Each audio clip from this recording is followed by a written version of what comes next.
বিসমিল্লাহির রহমানির রহিম। সুপ্রিয় দর্শক, আসসালামু আলাইকুম। অনেক অনেক শুভেচ্ছা জানাচ্ছি রেনিস কিচেন থেকে আমার আজকের রেসিপিটি দেখার জন্য। আমার আজকের রেসিপিতে আছে চিকেন বিরিয়ানি। অনেক সহজ করে রেসিপিটা শেয়ার করেছি হাতের কাছে থাকা সব বেসিক মশলা দিয়েই।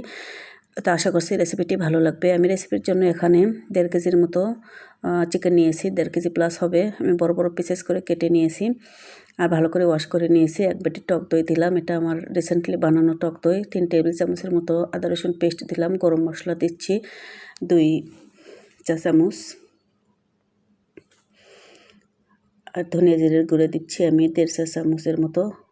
লাল মরিচের গুঁড়ো দিচ্ছি 3 চা চামচের একটু বেশি। লবণ দিয়ে দিচ্ছি স্বাদ মতো। চিকেনটা যেহেতু পরিমাণে বেশি, আমি সব কিছু বেশি বেশি পরিমাণ নিয়েছি। হলুদের গুঁড়ো দিলাম 1 চামচের একটু কম। এবার মশলাগুলো আমি মাংসের সাথে ভালো করে মেখে ম্যারিনেট করে রাখবো 10 থেকে 15 মিনিটের জন্য। আর হাতে যদি সময় থাকে তারও বেশি ম্যারিনেট করে রাখলে ভালো হয়। তো আমার মাংস ম্যারিনেট করা হয়ে গেছে, আমি 10 মিনিটের জন্য রেস্টে রেখে দেব। চলে যাচ্ছি পরবর্তী স্টেপে। বিরিয়ানি রান্নার জন্য এখানে আমি চিনি গুঁড়ার চাল নিয়েছি, পোলাওয়ের চাল 3 পট আমি চাল নিচ্ছি। এখানে লুজ প্যাকেজে চালটা পাওয়া যায়, সেই চালটাই আমি এখানে ইউজ করেছি। পর্যাপ্ত পরিমাণ পানি দিয়ে বারবার ওয়াশ করে আমি চালটা ধুয়ে পানি ঝরিয়ে নেব। আর চলে যাচ্ছি আমি রান্নাতে। চুলা অন করে আমি বড় একটা সসপ্যানে আমি সরিষার তেল নিয়ে নিচ্ছি পরিমাণ মতো, আর 2টো তেজপাতা আর কিছু গরম মশলা আমি ফোড়ন দিয়ে নেব। এখানে সাদা কালো এলাচ, লং, গোলমরিচ আর কিছু দারুচিনি। মশলাটা একটু ফুটে আসলে যে পর্যায়ে সুঘ্রাণ একটা বেরিয়ে আসবে বুঝতে পারবেন, সেই পর্যায়ে আমি অ্যাড করে দিচ্ছি 1.5 কাপের মতো পেঁয়াজ কুচি।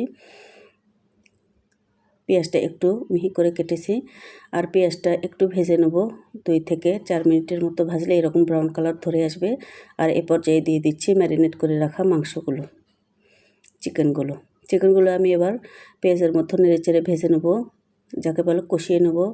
একটু সমানে এই কাজটা করতে হবে, আর অনবরত নেড়েচেড়েই চিকেনটা কষিয়ে নিতে হবে। এ পর্যায়ে আমি দিয়ে দিচ্ছি 4 থেকে 5টা আলু, বড় সাইজের আলু মাঝখান থেকে কেটে দিয়েছি।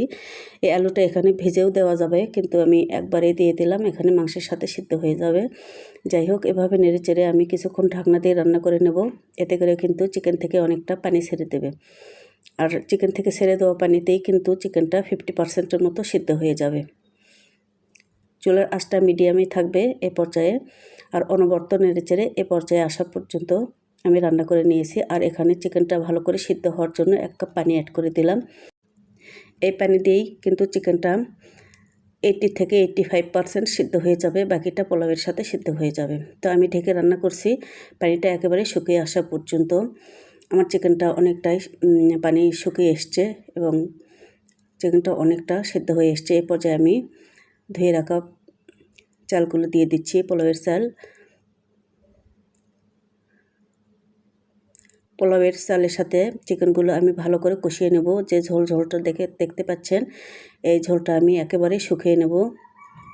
পোলাওর চাল ভালো করে আমি কষিয়ে নেব মাংসের সাথে। আর চালের জন্য আমি এখানে স্বাদ মতো 2 চামচ লবণ দিয়ে দিলাম, আর 10 থেকে 12টা ছোটো সাইজের কাঁচামরিচ দিয়ে দিলাম। আর ভালো করে এভাবে পোলাওয়ের চালটা কষিয়ে নেব মাংসের সাথে একেবারে শুকনো হয়ে আসা পর্যন্ত। আর এ পর্যায়ে আমি দিয়ে দিচ্ছি ফুটন্ত গরম পানি। 3 কাপ চালের এগেনস্টে 6 কাপ পানি হয়, আমি এখানে 5 কাপ পানি অ্যাড করেছি। আমি সব সময় পোলাওতে এই রেশিওতেই পানি অ্যাড করি, কিছুটা পানি কম দেই, এতে পোলাও কিন্তু অনেক ঝরঝরে হয়। আশা করছি আজকেও পোলাওটা অনেক ঝরঝরে হবে। তো আমি কিছুক্ষণ ঢেকে রান্না করছি। পোলাও হোক বিরিয়ানি হোক, কিছুক্ষণ পরপর কিন্তু এভাবে নেড়েচেড়ে দিতে হবে, নইলেও তলানিতে লেগে যাওয়ার সম্ভাবনা বেশি থাকে। আমি এ পর্যায়ে 2 টেবিল চামচ গুঁড়ো দুধ অ্যাড করে দিলাম। গুঁড়ো দুধটা মিশিয়ে আবার আমি নেড়েচেড়ে মিশিয়ে নিচ্ছি। মোট কথা, পোলাও রান্নার সময় এখানে কাছে থেকে দাঁড়িয়ে অনবরত নেড়েচেড়ে ঢাকনা দিয়ে এবং ঢাকনা খুলে রান্নাটা কমপ্লিট করতে হবে। আর এ পর্যায়ে পোলাওয়ের বিরিয়ানির পানিটা কিন্তু অনেকটাই কমে এসছে। আমি আবারও নিচ থেকে উপরে ভালো করে নেড়েচেড়ে দিচ্ছি, যাতে তলানিতে লেগে না যায়। আর এই পর্যায়ে দিয়ে দিচ্ছি ভালো একটা ফ্লেভারের জন্য 1 কাপের মতো গোলাপ জল। হাতের কাছে যদি কেওড়া জল থাকে সেটাও দিতে পারেন যারা পছন্দ করেন। তো আমি আবার নেড়েচেড়ে মিশিয়ে নিচ্ছি আর ঢেকে রান্না করব। এবার আমি বিরিয়ানির পাত্রের নিচে একটা তলানি ইউজ করব, এতে করে পোড়া লেগে যাবে না। আর 10 মিনিট দমে দেওয়ার পরে আমি পোলাওটা একটু চেলে দিচ্ছি। মাশাআল্লাহ অনেকটা ঝরঝরা হয়েছে। আর এই পর্যায়ে দিয়ে দিচ্ছি পেঁয়াজের বেরেস্তা, 2 মুঠোর মতো পেঁয়াজের বেরেস্তা দিয়ে দিচ্ছি। আর 1 টেবিল চামচ আমি ঘি দিয়ে দেবো এখানে উপর থেকে। লাস্ট পর্যায়ে এই পেঁয়াজের বেরেস্তা আর ঘির ফ্লেভার কিন্তু অনেকটাই স্বাদটা বাড়িয়ে দেয়। আমি আবারও ঢাকনা দিয়ে দমে রাখবো 10 মিনিটের মতো। এ পর্যায়ে চুলাটা আমি অফ করে দিয়েছি। ফিরছি 10 মিনিট পর। এবার আমি চেলে দেখাচ্ছি পোলাওটা কেমন পারফেক্ট আর ঝরঝরে হয়েছে। তো দর্শক, এভাবে তৈরি হয়ে গেল অনেক মজাদার চিকেন বিরিয়ানি। আশা করছি রেসিপিটি ভালো লাগবে সবার। আর যদি ভালো লাগে একটা লাইক দিন, সেই সাথে চ্যানেলটি সাবস্ক্রাইব করে নেবেন নতুন নতুন সব রেসিপি পাওয়ার জন্য। আর ফেসবুক পেজ থেকে যারা দেখছেন তারা প্লিজ পেজটি ফলো করে নেবেন আর ফ্রেন্ডস অ্যান্ড ফ্যামিলির সাথে শেয়ার করবেন। আগামী রেসিপি দেখার আমন্ত্রণ জানিয়ে আজকে বিদায় নিচ্ছি। সে পর্যন্ত সবাই অনেক অনেক ভালো থাকুন। আল্লাহ হাফেজ।